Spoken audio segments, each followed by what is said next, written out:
Hi there, and welcome back to the Fuse Show. Today I'm joined by Michael Coates. Michael Coates is the CEO and co-founder of Altitude Networks, a disruptor in cybersecurity, bringing the first cloud-native data loss prevention solution for Office 365, Google Workspace, and other cloud collaborative platforms. He's worked in the information security space for over 15 years, leading security at global organizations such as Twitter and Mozilla, and has protected hundreds of millions of people worldwide. Thanks for joining us in the show. Oh, thanks for having me. Super excited to be here. So I think one of the unfortunate things about information security is that they're definitely the unsung heroes of the digital world. If things go well, you never even know they exist, and when things don't go well, someone's got to take the blame. How do you personally manage that, or how do you view this space?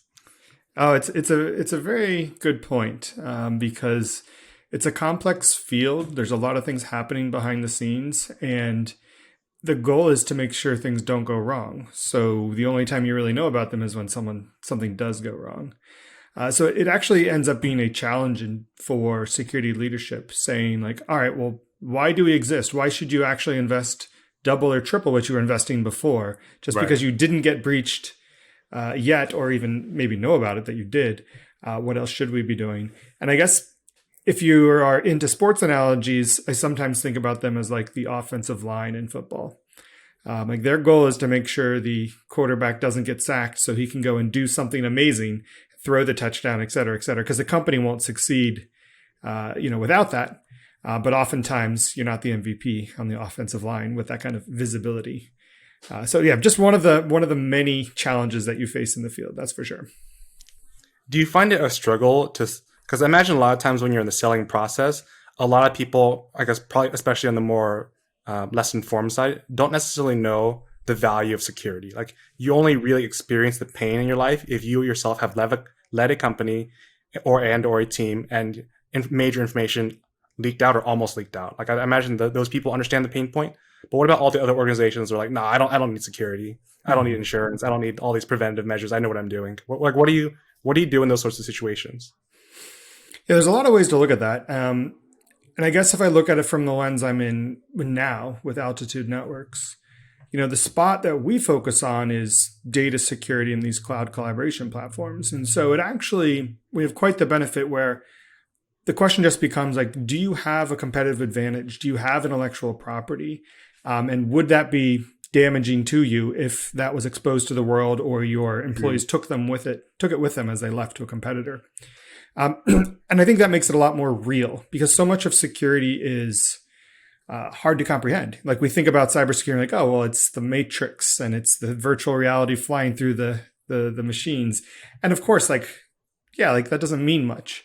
But the notion that with one click, I could share your acquisition target to the whole world, like, oh yeah, that would be really bad. And at least for us, we're in such a visceral space that when we have the conversation, people often recognize it themselves. Like they've made that mistake. You've probably done it yourself. Like, oops, wrong collaborator you just added to a doc. Or wait, this is shared by link to the world. That's probably a lot more people than I meant.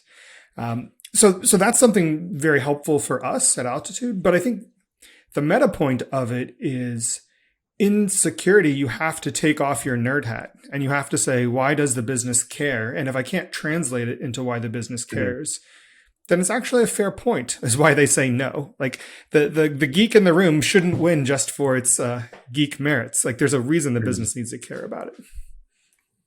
So are you the primary one leading sales right now, or do you have a sales team? How do you currently handle the expansion of your growth? Mm-hmm. Oh, it's a great question. As a company, we have a sales leader who is leading those efforts, and she's fantastic. At our stage, I love to be involved in many of the sales discussions. I think that unlike many companies, as a founder and CEO, I actually was the practitioner or the buyer before, a former CISO. And so I have a pretty solid understanding of why or why not you might want to think about this and even how it needs to work. And so I really love being in those conversations. So I guess I fill a little bit of the SE role a little bit. And certainly there's only so much that can scale. But being part of those earlier conversations has been incredibly valuable to us because we see exactly what resonates. Like we shortcut this whole conversation between sales to product to engineering. A lot of that's stewing in my head and I need to translate it and then, of course, hand it off to other people. But that direct line of feedback is really powerful. And I do think that customers that are buying cybersecurity in the earlier phases before it's just the mass market, that trust and that confidence that you're not full of BS is really powerful. Because so much of marketing of security, because it is a hard to grasp field, is inflated with marketing and over promises. Right. And that's really a detriment. So it's great to be in there personally and like, hey, this is the real deal. And I'll tell you, one of the things that's worked so well for us is we basically say, like, you don't have to trust anything we say. Let us just show you. And because we walked into this and said, security, the whole model's wrong. Let's flip it. Because we're an API integration, we're like, we'll just connect into your platform.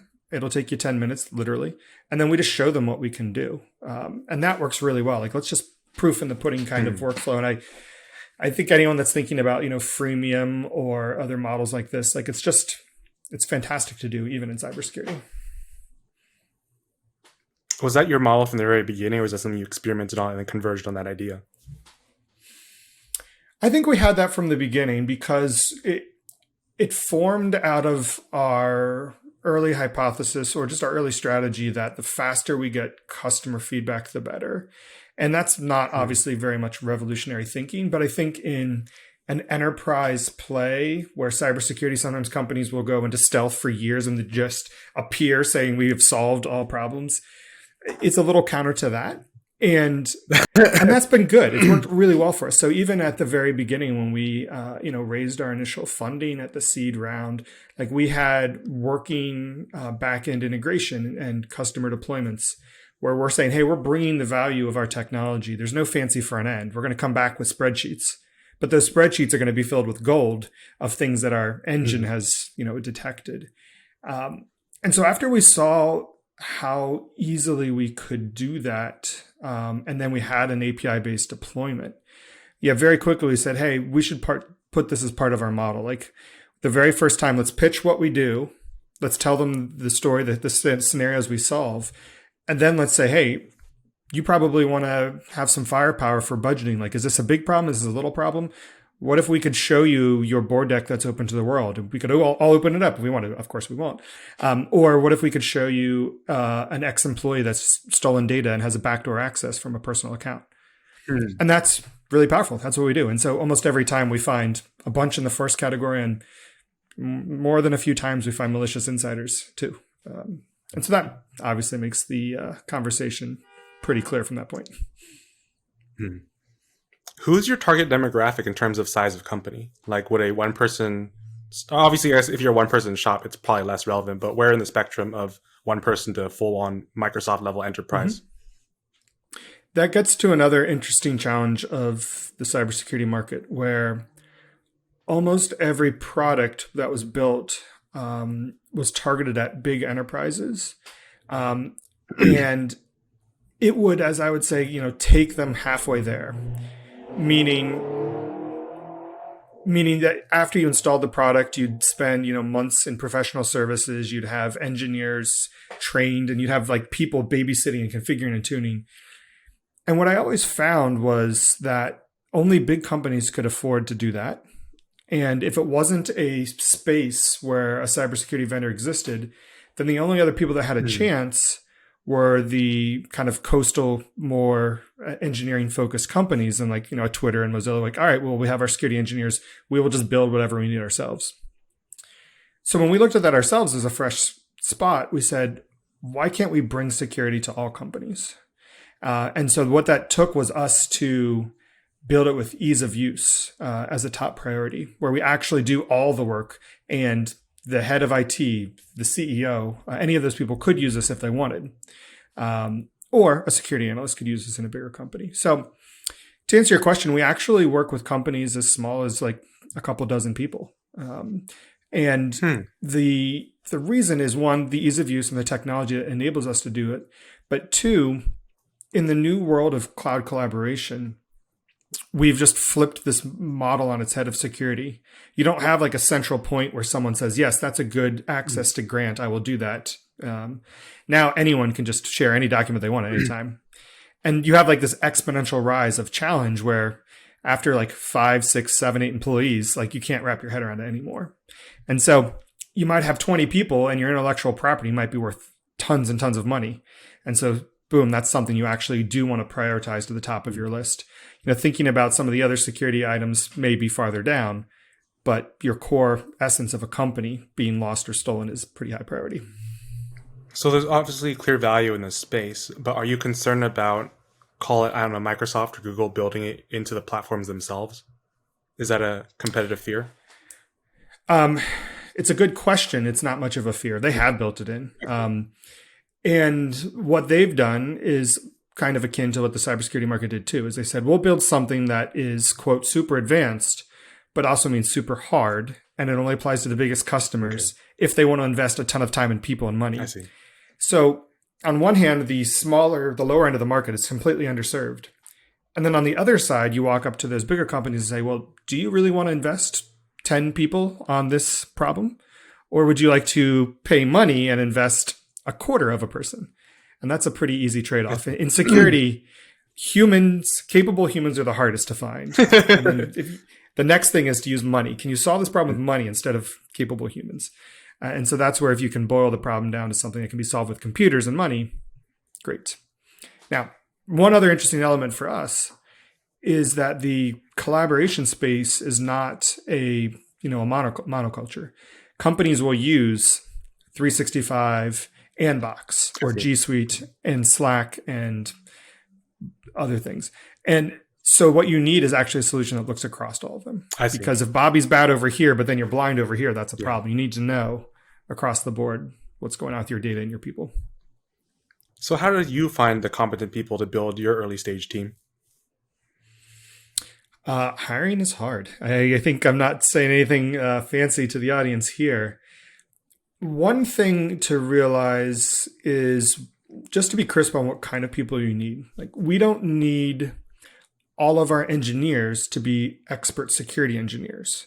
We need our product people to understand security, and we need use cases and requirements to be built for security objectives. And then we need amazing engineers to do that. And so I think splitting those things up and just being clear on what sort of expertise you need so you don't look for unicorns is helpful, because amazing people in those disciplines are still plenty hard. Then second, we didn't over-rotate and try and hire everyone in the Bay, San Francisco Bay Area. I think some companies try and do that, and that is challenging because you're competing with everyone else trying to do that and the big players that are already here too. And what that really took was like an honest conversation of what is a remote company and have you done it before? When I was at Mozilla, my team was in 3 continents and 7 countries. And so I had a very keen appreciation to what that looked like. My co-founder Amir at Capital One and other places also had been in remote teams. So we were remote friendly from the beginning. We had a hub here and then remote offices or remote locations. So that was a big benefit. Building a company that supported remote folks and then using that to hire. And then I think the other trick that you can use is some of the accelerator companies that will give you great talent that they have sourced. You pay a little bit more, and the trade-off is a little bit more money for the speed of high-quality people. And that you're going to be limited by a few things. It may be time, it may be money, but most likely it's time. And so being able to shortcut time is a big win. Mm-hmm. Do you have a preferred platform for that? We loved our engineers through TopTal. That was fantastic. And so it still continues to be. And then the next step you can take from there, if you want to continue doubling down on remote hiring, you can use a professional employer organization. So you can use that in the US for your HR services like a TriNet or Sequoia One. You can do that globally with a service called Papaya Global, and they will set up legal entities in different countries around the world. So you can hire, you want to build an office in Canada, in Spain, in Argentina, they'll do all the back end legwork for you. So do you take into consideration, I guess, the time zone differences when you're looking to hire? Because imagine if you have one person per time zone for however many time zones there are, it's not the same as having 24 people and call it 3 different time zones. Yeah, I think that's a great point. We're just very upfront with everyone that you can live anywhere you want in the world, but we expect 6 hours of Okay. overlap with us. And that is a personal decision. We have people in, Tokyo, and they're like, that works. That's fine. Those hours work for me. We have people in Turkey, and they're like, those hours work for Hmm. me too. It's just whether or not it's up for their kind of lifestyle. But that then gives us the balance of having critical mass, in Slack, in meetings, so we can always. We don't know if they're in a different continent or just 10 miles down the road at their house. They're remote, but we're all in the same remote space. Do you plan to dive further down? I guess with COVID, like everyone's been forced to be remote for some time. Do you plan to double down on remote versus in-person hiring in the Bay Area, or are you like do you prefer one over the other? There are plenty of benefits to being in person. And if all things were equal and we could have everyone in person in one location, I would love Mhm. that. But I don't think that's really possible. Since COVID, probably 80% of our hires have been outside of the Bay. And we've just continued to get good at working remote. I think everyone's enjoying that. And so then you just really look at it and it's like, all right, well, how do you operate effectively in a fully remote company? And that's where, one, to operate at all, you have to be good at having just a remote company and all of the planning items around that. But two, the other thing you do is you balance that with purposeful in-person events, and you bring the whole company together. I think quarterly, and so for a week every quarter, you get everybody together and you create that in-person connection that you need to have. That then is the foundation when you go back to being remote. Like, all right, sure, we're just chatting on Slack or just a video here or there, but we know each other. We had Hmm. coffee or tea or a beer, and we can balance those two things out. Because on one hand, COVID highlighted what was pretty apparent to everyone, which is the notion of commuting, maybe 3 hours every single day is not terribly sustainable. And on the other side, the notion of not seeing anyone ever is also not sustainable. We need to find a balance. And no model is right for every person, but I definitely think you can build a very advantage, not just competitive, but an advantage company. Because this whole idea that we think we can only be competitive if we hire people just in this area is wrong. You're missing out on such great, amazing people that are all over the world.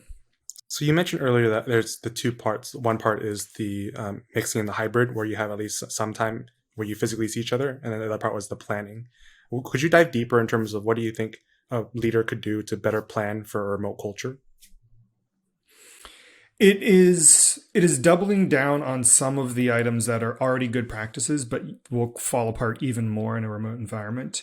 Um, One of them is just crisp documentation, and I guess I'll say crisp good documentation, because extensive amounts of documentation is not better. It definitely is like, all right, what are we working on? Why? What are the priorities? How do we keep track of them in a way that is scalable? And then how do we build confidence in our work styles? Meaning, we over rotated on this notion that if we see you in person in the office, you are working, which is just a false narrative.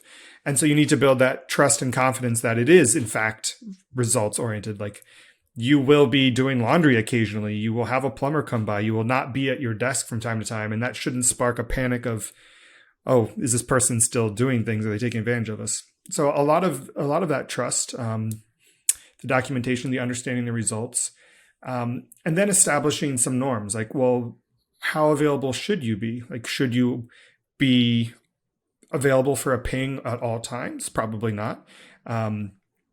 Should you be available for office hours? And then you don't want to rotate too far down that path, because if you're always interrupt driven, then you have some of the same, well, failures of the office, but people need heads down time too. And so you have to figure out, how do you create all of those things in an environment where people are not overly anxious? Or I think, as we might have seen, people were concerned, like, oh, are employees going to take advantage of remote work to work less? We have now the opposite. Like, we have to keep people in a good headspace. They're not working all the time. Huh. Because that can be the other downside, is if your living room is your office, feels like you're always at work.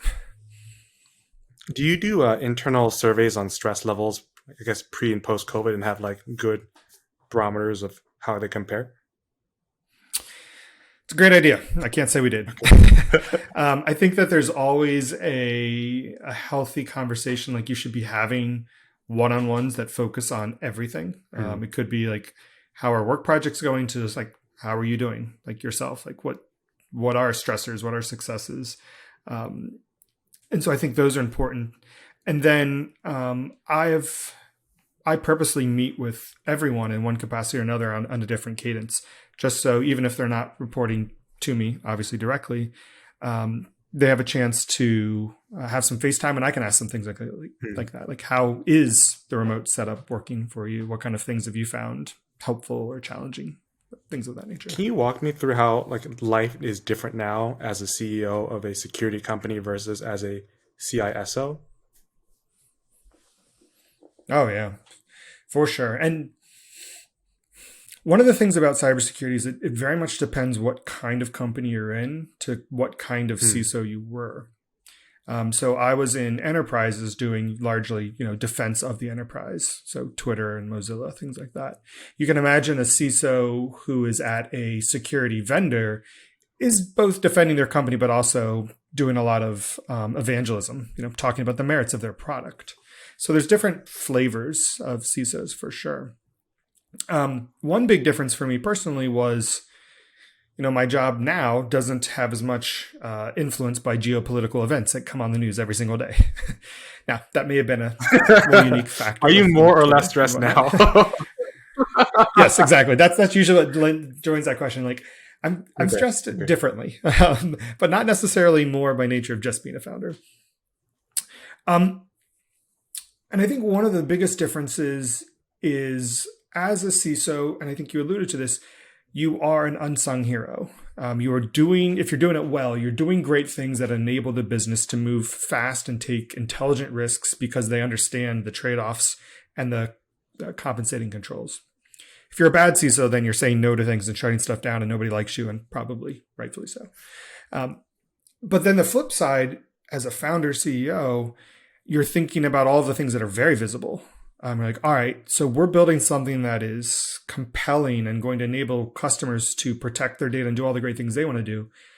They're not just going to suddenly find out about us and start buying us just because. So like, how do we talk about this? And so you're like, all right, so now I got to think about marketing. We got to make sure we have a good marketing org. And sure, I can drop some nuggets in there. Like I know how I would and wouldn't have wanted to be marketed to, but we also can't over rotate on me as an individual. We got to think about the sales motion. Like we can't just give it away. It's got to have good price points. It's got to be logical. Thinking about, stability of the team, health there, investor relations. So I think it just broadens it so much. There's always the underlying current of the merits of cybersecurity of what you're doing, and then so many new disciplines. Now, at the same time, as a CISO, you're leading an organization inside a company. And so you still have those managers of managers, you have your budgets, you have HR issues. You still have all of those things. I think you just get more of them. You get more things that are outside the core domain of cybersecurity that if you want to be successful overall, you need to make sure your org is successful at as well. How many of the roles that you consider critical to your business are things you have sufficient experience to lead versus you having to trust someone else to lead effectively? For example, no one's, I guess, or very few people are amazing at every part of the business. Do you trust a sales leader to lead sales, or how involved do you get with each of the, I guess, divisions of your company? At employees, 0 and 1, very involved. It was me and my co-founder Amir. I think a very important conversation when you start the company is, of course, how you delineate those responsibilities and who's going to have the goal of growing up those different disciplines. And you have to be honest with your background. Like my background is a technical background, but I'm bringing the value of understanding the problem space and the need. So I'm very much product focused. And I can talk about the merits of the product so I can be outward facing in sales and marketing activities. And I know I have enough background to have intelligent conversations about some of the underlying engineering components, But I will be the first to say, don't let me ship code. um, yeah, I definitely have some SQL that is valuable and useful, but it's silly to think that I should be doing all of those things. And I think that's just at the very beginning, because very quickly you have to, if you want to have a chance to scale, you have to say, is there someone better at this than me? And the answer should always be yes. And then you say, there's a few things that they're not better at than me. And that's your unique ability as a co-founder or a founder. Like, why are you the people to do this? That answer is what you should spend as much time as possible on. Now, the other challenge of that is if you hand something off too early, there's not enough core knowledge built up as to how it should be. Because you can't just drop a marketer or a salesperson in and say, just do it. Like it's very dependent upon your business, which needs to be figured out. And that trial and error has to have a fast cycle. So it's not like, oh, well, the salesperson's been thinking about this feedback for 18 months and nobody else knew about it. You got to have all that information flowing. So being involved for some amount of time has been good, but it's a dance to figure out when to hand that off. Have you experienced times where you handed off significantly too early or too late, and there's something that you learned from those experiences?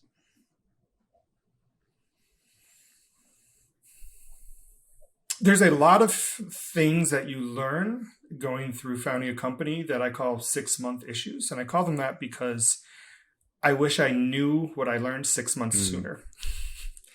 But I don't think there's a way to really avoid that too much, as much to question, all right, what led to me not making this jump sooner? And how can I think about those elements in the next time they appear? Say, hey, this might be an early indicator that I should make a jump sooner than I think. Because everything in retrospective is 2020, and so and if you're not making any mistakes, then it's just not true. You're lying. Like, you have to make misfires to make any sort of meaningful move forward. So I think that's probably the biggest item that comes to mind. And it's challenging. It's definitely challenging. But I think the guidance that you read from lots of other founders, and I think I would reiterate it as well, is the sooner you get someone that is senior and capable in a domain, the better, provided you keep working with them. Because they're going to bring all of that wealth of experience and say, all right, I've seen this. Here's like a generally reasonable approach at that direction. And then together you can like, all right, let's customize that a bit for our business. But without that, you're trying to learn all of that yourself. And that's not a good use of time, and it most likely won't be very effective. Do you have a ritual that you do to maximize your learnings from mistakes as much as possible? I don't know if I have a ritual so much. Structurally, as a team, we implement retros, and those most often exist in our engineering side, but we should probably put them throughout more often. And I think just having a healthy retro culture is good for a company, because it's never about assigning blame. It's more about like, all right, let's just be objective. Like, what did we learn? What could we do better? And then for me individually, I think the thing that I do more of is trying to case everything in all right, what matters the most at this point in time? Like, of all the things I could be worried about, what are the most important ones? And, what is causing me to feel maybe apprehensive about taking a particular course of action? And then one thing I think I've gotten better at is, what are the elements of this that are known and unknown, and how could this play out? Because sometimes there's a lot of decisions you make with imperfect information, and you have to eventually pull the trigger. And so modeling out what could happen and what information could make that a better or more confident decision, and if it goes wrong, what should we do alternatively? It helps get you to a place like, all right, this has been thought through. This is the information we have, or this is the additional item we can do. But it breaks that element of stalemate and stagnation that you might have. And so it's a good thought exercise if others haven't considered it. So you spent a lot of years in this space, probably more than many, many, many others on the planet, and it gives you a distinct advantage in terms of knowledge, at least practical knowledge from your hands-on vision of various problems and solutions. What about the more theoretical side? Like, are there certain like books or blogs or courses that you thought were really influential to your becoming who you are today? Learning overall has been crucial. I modeled my whole career on this notion that go to a place where you can learn something new, get really, really good at it, and then see if you can learn more. And if not, figure out a different role, maybe a different role in the company or maybe a different company. And I think to some degree, it just depends what kind of person you are. Some people want to get really good at a craft and just keep doing that, and that's fine. But I found that moving and learning different things helped me incredibly. I moved from actually my first role was the person who broke into companies. I was hired by governments, banks, big corporations to break in and then show them how the bad guys did it or would have done it, and then they can fix it before they do. And that was just a fascinating perspective of what's possible. And I moved to Motorola, actually, where I defended, a Fortune 100 company in their security operations center. And then I worked on security of telecommunication and eventually moved to a company where I did security code audits of government and places like the Federal Reserve. So just different vantage points. And every one of them makes you feel vulnerable. It makes you feel not smart because you walk into something new and you're like, I don't know how to do this. But then if you can learn, then boom, you got this whole other set of skills and you've got the perspective from all the other places. And I think that approach of continuing to learn works really well in cybersecurity because there's so much of it that is not available in traditional studies. I was going to ask that question. I used to like observe. I've never actually participated in a like digital capture the flag game, but it just always intrigued me that there's people that would go and spend hundreds, if not thousands, of hours reading up on a variety of security flaws, vulnerabilities, and like I don't know defense mechanisms, and learn how like where the weak points are to apply them in a like competitive game. Because I feel like I learned 0% of that, maybe 1% of that in school, and the rest I imagine everyone else had to learn on their own. So how did you learn how to get into that space? Yeah, exactly. So much of the field in its entirety you have to learn outside of school. There are a fair number of certifications and trainings that help a lot. We should never lean on certifications as like a gatekeeper to getting jobs, but for learning, they're fantastic. That was one way. For those that are really looking for like even a place to start, like the SANS Institute, SANS is a great way to learn a wide variety of security skills. I was part of the OWASP organization, OWASP, where you can learn tons of application security knowledge. And in each of those, there's communities to build. And that's another huge part of the security industry is build the communities so the people to learn from and work with. And a lot of it you learn on the job. So the trickiest part, of course, is getting your first job. But from there, you get the opportunity to learn. People are expecting to train and teach folks in those fields. And don't feel bad if you can't do some things. I've never entered a capture the flag. I've done the real life equivalent of it for like customers and banks. But, those things are puzzles, which is super cool. It's good to have a puzzle. But just because you're not good at that kind of puzzle with like that little hidden thing, don't worry about it. There's so many flavors of cybersecurity that there's a place for every different mindset if you find passion in it. Did you know from a really early age that you were wanted to get into cybersecurity? Like what led you to go down that path? Mm-hmm. Or what exposed you to those ideas? Yeah.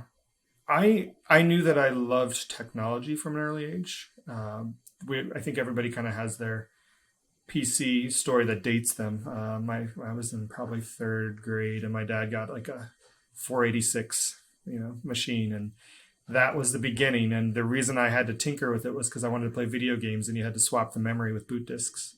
And so that was the very beginning of, all right, we've got to make these computers do what we want them to do. And the more clever you get, the more things that are possible. And so it just progressed from there. Like, the school has a network. Oh, it looks like they're trying to block things from happening. Well, I want to be able to do those things. Let's try and figure that out. Gotcha. In high school, like, let's install some video games to play at lunchtime. Well, they don't want to let us do that. Well, let's find a way around that. But it wasn't until college, when I had entered computer science as my undergrad, that I found out that cybersecurity even existed. A friend of mine was doing an internship with the NSA, And I'm like, wait, this is a field, like to do these clever things to find vulnerabilities. And I'm like, tell me everything you can tell me, which probably wasn't very much. And so I kept studying computer science. I took the two security courses that existed, and I just looked for anyone interviewing for security jobs. There's one on campus interview for a security job, and I got it. And that was the beginning of that job where, yeah, Hmm. I was trained to be a hacker. I was trained to break in, to lie, cheat, steal, so that the bad guys wouldn't do it for real. How would you say those experiences, I guess, build you up in terms of what you value as a person beyond the professional scope, or which could include the professional scope, but at the macro level, like what motivates? What's your core motivation of life? That's a good one. I, I think it gets to the element of constantly learning. That's just very important to me.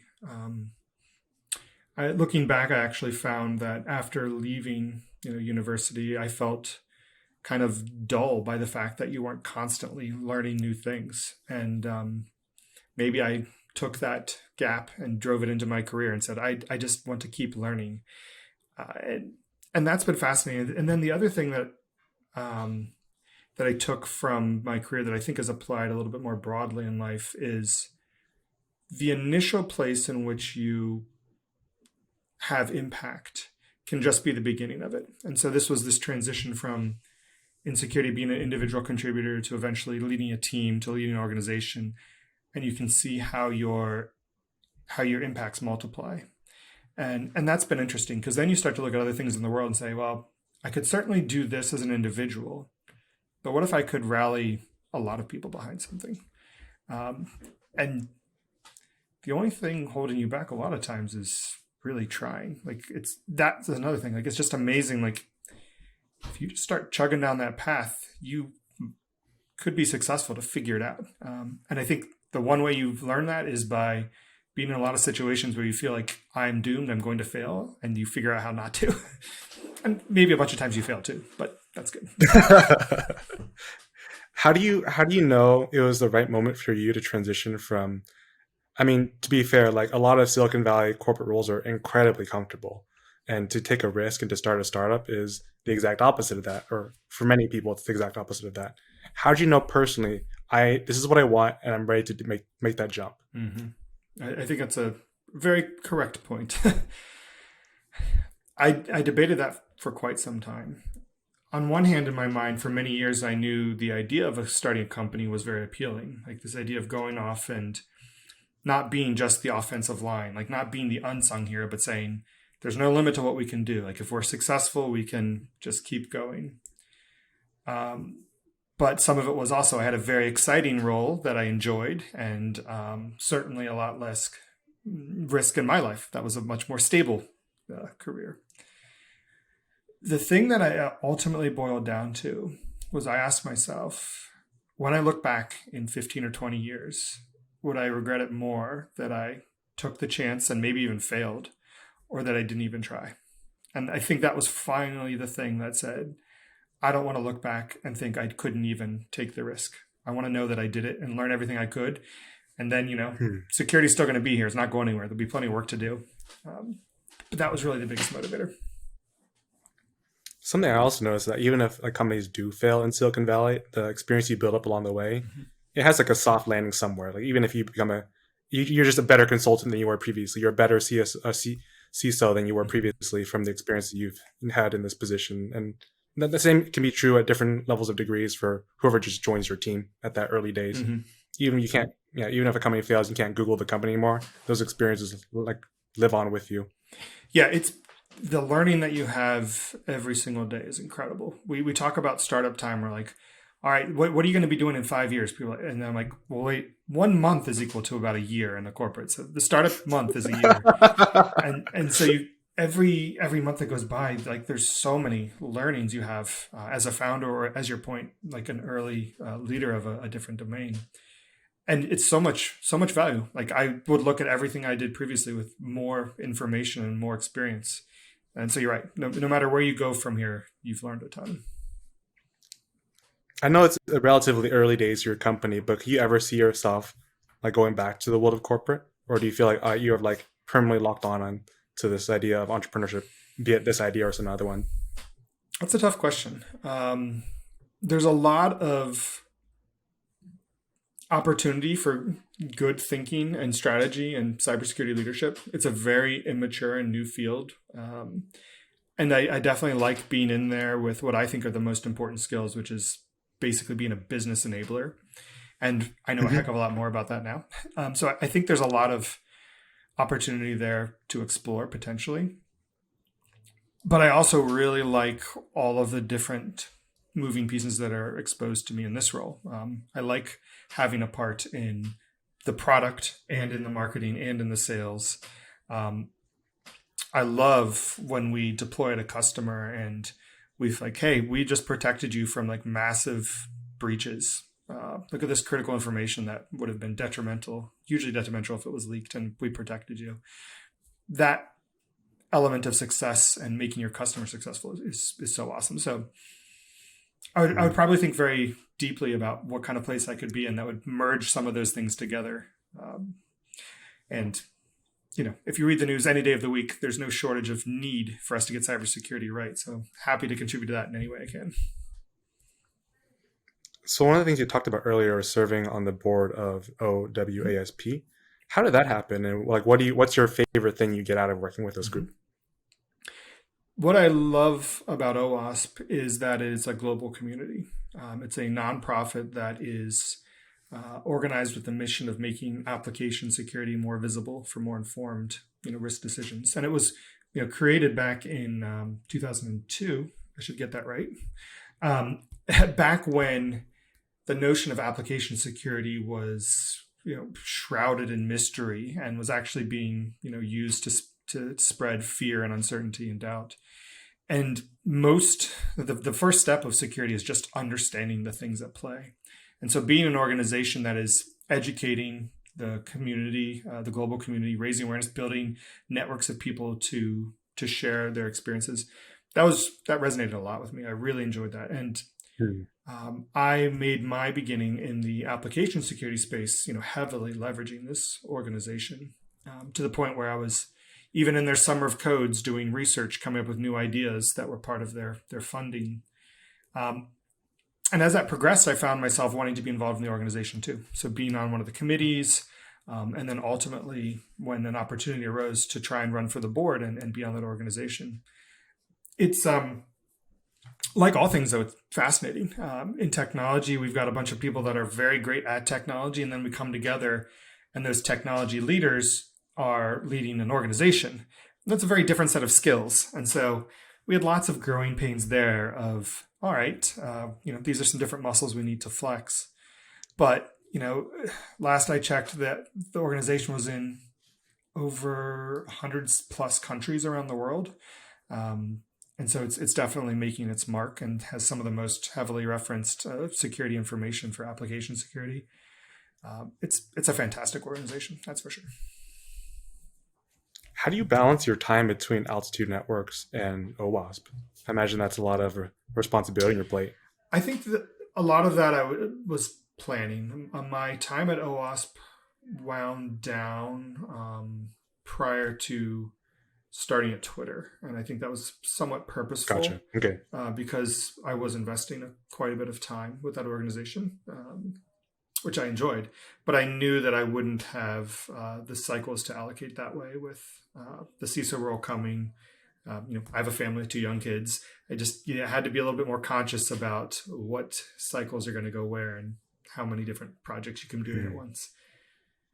So you mentioned family. A lot of the people we interview also have like family, and like the balance between family life and work life is one of the greatest challenges um, that they face, and call it like a typical week or week to week or month to month. Is that something you experience, and how do you like prioritize the two to the best of your ability? Mm-hmm.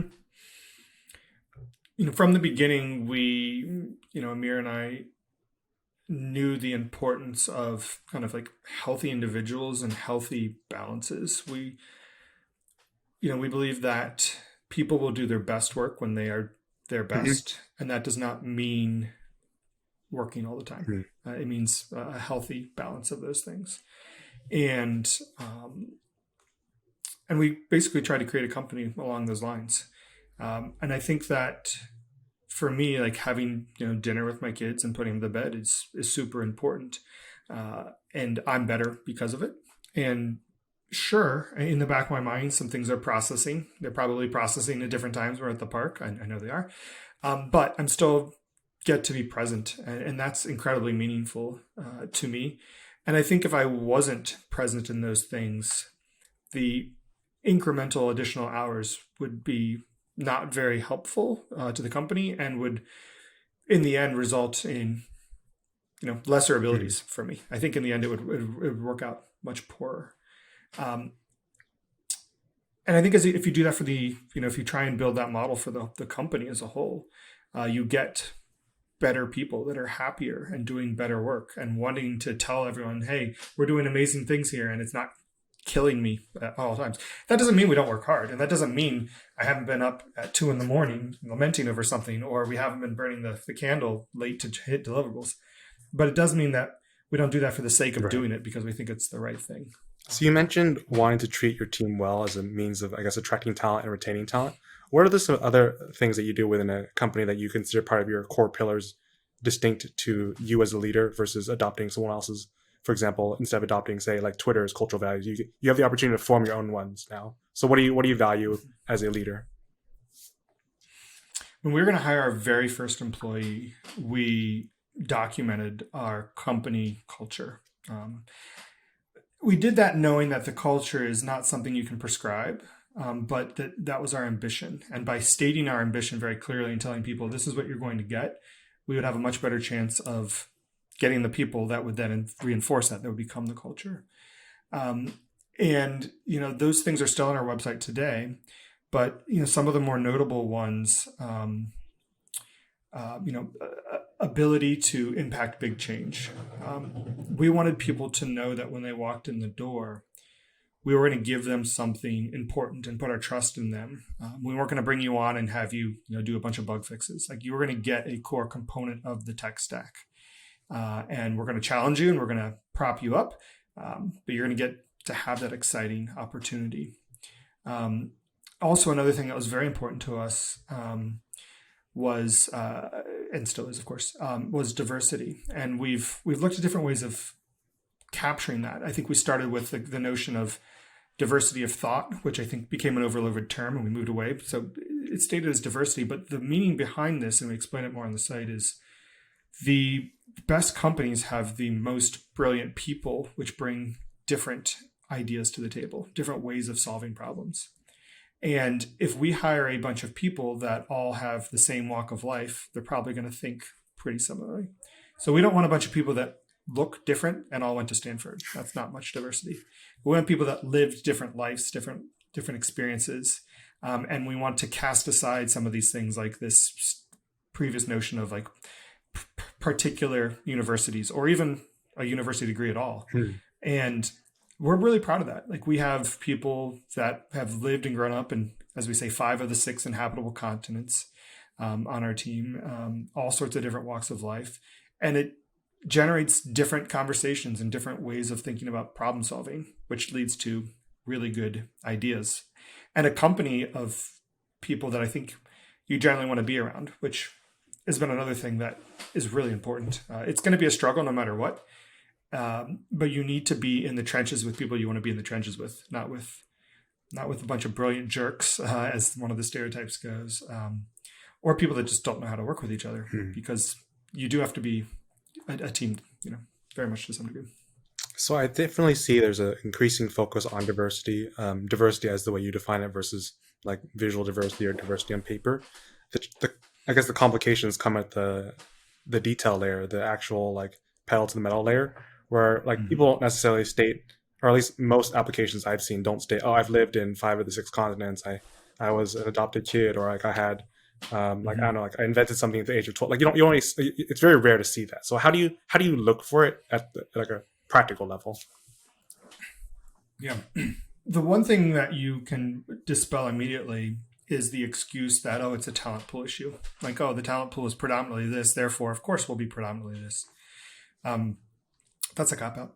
What you have to do is go to seek to balance your interview pool. So you have to go look for different sources to say, we're going to talk to a bunch of people that are different on purpose. And then we have a more balanced pool to find great people, and to have an objective interview process where talent can shine, because implicit and subconscious bias is huge. And Yeah. if you're not actively building against it, it will happen. That's the idea of implicit or subconscious bias. Like, it happens. um, and so when you have better interview processes, better recruiting processes, and you're building kind of your talent, your potential talent pool, that will help considerably. But it also matters like what you do at the beginning, because then your company amplifies itself. Like, you have a referral network from people at your company, and if you've started along the right path, you will hopefully continue to then have referrals from different communities, and that's very important. Hmm. Also, to take just like a very simple item, but just like gender, like, what woman's going to want to walk in and be the first woman hired at like a company of like 30 dudes? Like, you have to be very intentional about this early on, or it gets even harder as you go. Okay. Cool. Well, I've loved this conversation. I love the insights you have to share. And I just want to make sure I'm respectful of your time. So I like to end all of my calls in the same question. What's the best way for our viewers to get in touch with you? That's something they like to do.